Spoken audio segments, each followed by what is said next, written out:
Hi, Alia. Welcome to the EO Wonder podcast. Hi, Kalika. Thank you so much for having me. So, earlier, a couple of months ago, we talked a little bit about digital marketing, uh, but you're on this podcast for a new reason. You have started a new company, and because you saw a need. Oh I'd my love for you goodness, to share with yes. your audience, you know, how you started this new company in the middle of the pandemic and why you did that. Well, as you know, being a marketer during the pandemic was a fun, challenging time with a lot of pivoting. And what I noticed for some of my clients that I do traditional public relations for is that I was having a really hard time nailing down stories for them. And so at one point in my journey during 2020, I came to some of my friends that are journalists because I'm a former journalist. And I said, look, guys, what am I doing wrong? Like, I've been in the business forever, but I can't get anything to bite right now. And they looked at some of my media pitches and some of my emails and some of my press releases and they like made them bleed. They changed a lot and they helped me really focus on what was relevant and present at that time. And it was a game changer. So with some small tweaks and I readjusted like the way I was looking at things, I was able to actually get some really great PR placements for some of my clients. And I thought to myself, oh my gosh, like this should be accessible to anyone. And there's three reasons why. One is that the press, they are so busy. They've downsized so much. They don't have time to waste sifting through 15,000 emails of bad pitches and over wordy releases. And on the PR side, on the client side, it's like we don't want to waste our clients' money or time. We want to be able to deliver good stuff that gets relevant pickup. We want a win win for both the journalist and the client. And so we wanted to just really just cut out the middleman in a sense and get right to the source. And so we started the Gatekeeper course. And essentially, what we did is we teamed up with journalists around the country to help start vetting and analyzing what pitches were coming from PR people and PR firms and to really kind of understand where are the gaps, what's wrong, would you run it, would you not run the story, and why. And it has been an amazing turnaround for so many people. We've gained time. The journalists have a lot more respect for the fact that we're pitching them relevance and we're not wasting clients' time or money on things that won't get picked up by just like a gut feeling from a marketing professional. My whole goal was to really kind of align the client with the journalist and get feedback right away.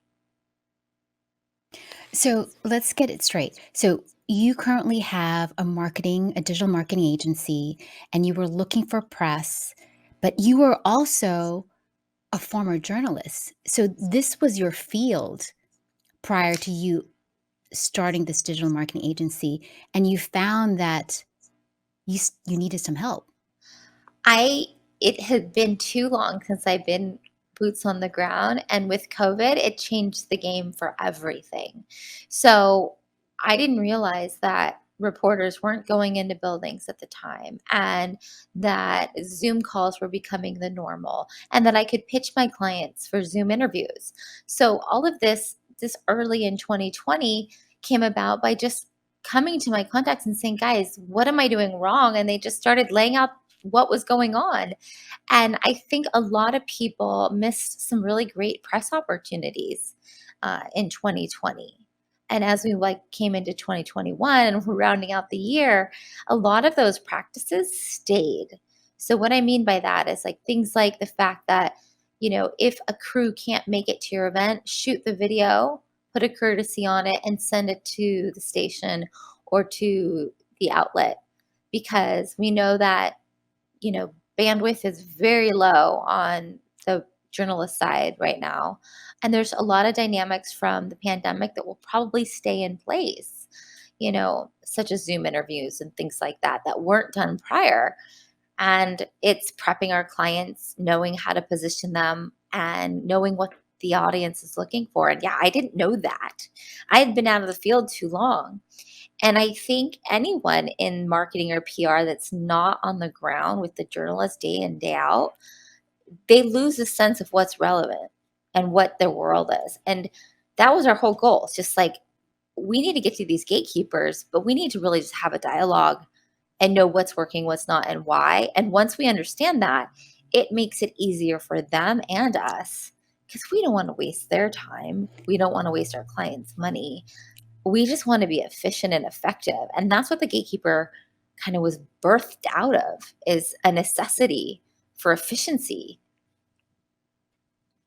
But I think a great lesson for everyone who's listening as a female entrepreneur, the fact that you also, as a former journalist and as an expert digital marketer, that you came in the situation with a beginner's mind. You Because I have think that to. a lot of times, Yeah. I mean, if 2020 taught you anything, us anything, it's that it's a tabula rasa. You got to go in there with a blank slate and be ready to learn because, like, no matter how long you've been in the business, if you're not up to pivot on a dime, then you're dead. I mean, you're dead in the water for your company and your clients. And I feel like it's such a disservice to clients who trust you with their brand, for a marketer not to come to the table with that mindset of how can I learn? How can I change? How can I pivot? How can I be fluid? Um, and you have to hear it from the source. You can't guess based on my 15 years of marketing experience.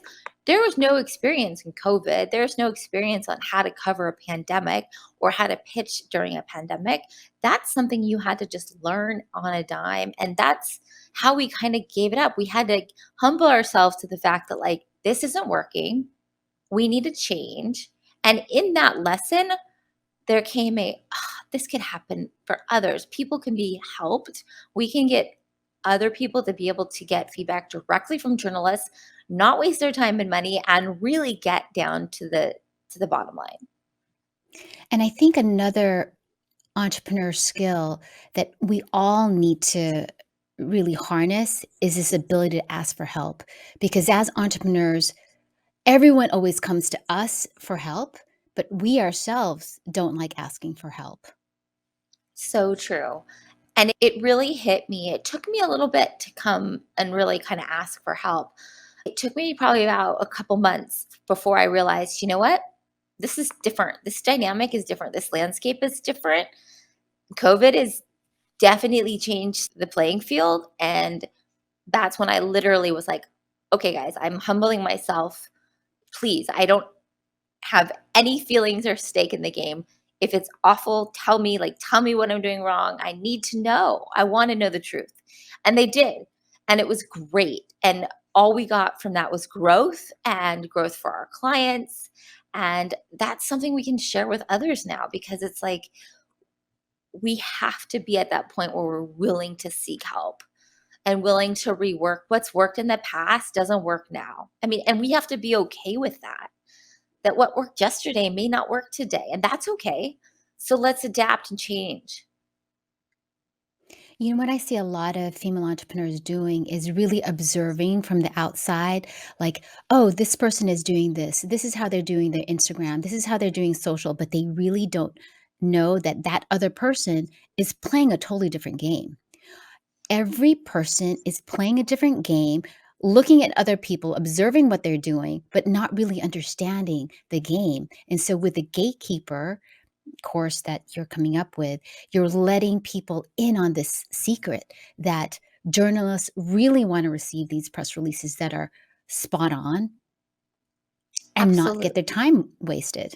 Absolutely. And really what we also we knew this, but we had to really kind of wash ourselves in this is the fact that you are your own story and you're not the same story as your competitor or the brand you're aspiring to be.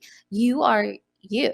And what makes you unique is going to be different than any other brand or competitor out there, and it's finding that angle as it relates to the current climate and the conditions that are relevant to kind of put that piece together. And it's a lesson for all of us because, yeah, if we try to cover or copy or try to mimic what other brands are doing, you know, it may not work. It may not be the same model. It may not be the same dynamics. It's really individual for each brand. But I think humbling yourself as a brand, humbling yourself as an entrepreneur, as a business owner, and coming to the table with like, what can I learn? How can I change? What can I do better? How can I help you? Are things that really help in terms of even the journalists. How can I help you? Like with all the stuff that's going on and all of the resources and all the, issues that kind of faced 2020 and remotes. How can we help you? And we learned a lot about how we So can help. So you've learned a lot from how you can help, and now you have the gatekeeper course. Can you share with our audience some tips on what they should do? I know you shared some earlier, but maybe your top tips on what they should do to get press in the day of COVID, or what is it, post COVID? Not really. We're still in it, I think. So I think the bottom line is we need to continue to check in with journalists, like continue to have dialogue because things change, business like changes. We're not in an election year. That revenues have changed for certain publication companies, and so bandwidth has changed. So I think the first tip is to really kind of understand the landscape of who you're pitching, and really know who you're pitching, know what they like, know what they're actually covering, and see if your brand is really relevant to what that individual covers and can they be helpful. And I think the other element is really kind of stepping back and thinking like from a actual dynamics perspective, is this a Zoom interview, is this a phone interview? If I send this journalist like Q&A, would that be helpful in an email form with a Dropbox link that has our logo, our bio, a video statement of our CEO? Like, can we give the journalist as much as possible and deliver it to them in an easy, efficient way so that they don't have to really scrounge around and look for all these pieces? It's delivered to them because we know bandwidth is an issue. We know that like safety is an issue. We know that, not being in small spaces is an issue. So these are things as marketers and brand owners and entrepreneurs that we can kind of fix in advance, and come to the tables prepared. That would be my second recommendation from what we've learned. And then, like, third, it's just being really able to produce and think like the journalist. Like, hey, we have an event on Saturday, making sure like, is this something that might be interested in covering, like relating to, what you guys are currently covering on your editorial? They may not have the bandwidth to actually go send a crew to shoot it or send a photographer to take photos. So what I do with my clients is I create an advance kit where I'm like on site taking video, taking photos, and that morning I'm sending it off to the stations. So if by chance they cannot make it to the event, they still have all the elements they need to cover it if they wish. And that's been a really big key learning is that I've talked to journalists and they're like, Alia, send us the images, send us the photos, send us the video. We'll see what we can do with it. We just can't get there today. We're limited. So that's been a really big takeaway. And I think that's something everyone could do pretty easily. And it doesn't have to be expensive and it doesn't have to take a lot of time. And it's really a win win for both parties. A lot of people have been saying that press, you know, isn't as relevant today because of all the social media. But recently, we had the Facebook, Instagram, and WhatsApp shut down. What do you think? How important is getting press, or I guess not scattering, but like sharing your brands to other outlets? How important is that today? I feel like Monday taught us so much. about putting all of our eggs in one basket. And it's all about, as a financial planner would say, diversifying your portfolio. We say that in the marketing world as well. And it's so true. And if Monday taught us anything from an advertising standpoint or a marketer standpoint, it's that relying solely on one platform or solely on one channel is never a good outcome. Diversifying your channel marketing, making sure that you're looking at all different types of angles to get your brand voice out there. PR is one of them. It's not the only one, it's one of them. It's like a pie. It's like I call it like an eighth of the pie. There's probably 8 pieces of pie that you really want to focus on in marketing, and PR is one of them, but it's not the whole pie. So, how can you help your customers right now with this new business? What are your services? So we have a couple options. Our whole goal was really this, to educate business owners so that they don't waste their time and we don't waste the journalist's time. Like at the end of the day, we just want it to be a win win situation. I don't want to pitch a bad story. I don't want the journalist to be bombarded by thousands of emails. So at the end of the day, it comes down to like, how do we both win in this situation? So we offer three different resources. One would be an online course that kind of walks you through what you can do, how you can do it, some key takeaways that we've learned from our team of journalists. And we've built quite a bit of a large team of journalists in different verticals around the country to kind of cater to different needs of different clients. And then the second thing we offer is like media training, press audits. So it's the kind of unique feature that we offer is where we'll take your press release and we'll actually have a journalist vet it and edit it and come back and tell us like what the story is and if they would cover it, why, if they wouldn't cover it, why. And sometimes if they wouldn't cover it is just as valuable as if they would. And then lastly is our custom, kind of a custom experience where we work hand in hand with you, where we'll work with media training and helping you curate your kind of total PR plan with the eye of a journalist looking at it the entire time.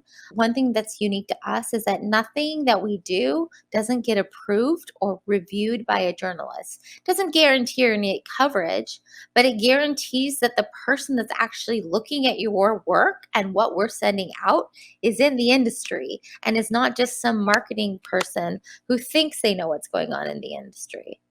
It's an actual person who works in the industry.